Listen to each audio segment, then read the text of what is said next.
Wink a tail, wink a tail, wink a tail, wink a tail. Riding Hood and the Wolf.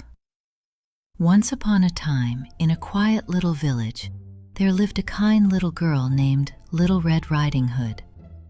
One morning, her mother said to her, "Please take this basket of tasty treats to your grandmother. Stay on the forest path and remember, be careful and do not talk to strangers." Little Red Riding Hood smiled, hugged her mother goodbye, and happily set off through the forest. The forest was calm and beautiful. Birds were singing, and warm sunlight shone through the trees.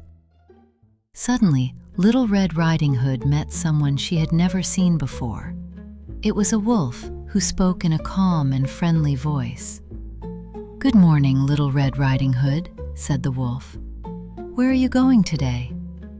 Little Red Riding Hood did not know that the wolf could be tricky, so she politely answered him. The wolf listened carefully and smiled to himself. Then he had an idea. "Your grandmother must love flowers," he said gently.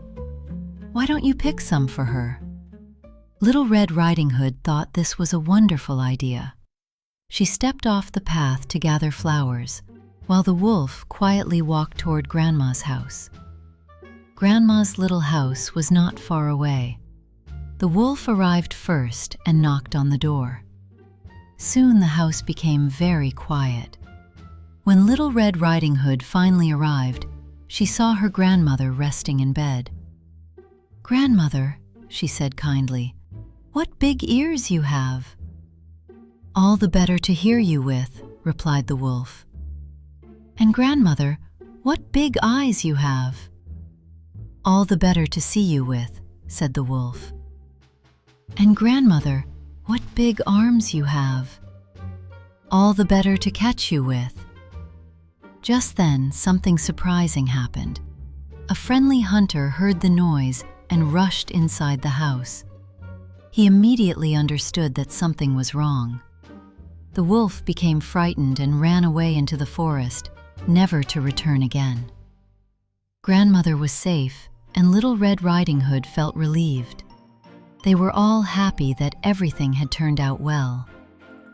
Little Red Riding Hood learned an important lesson that day. Listening to her parents and staying on the safe path was always a good choice.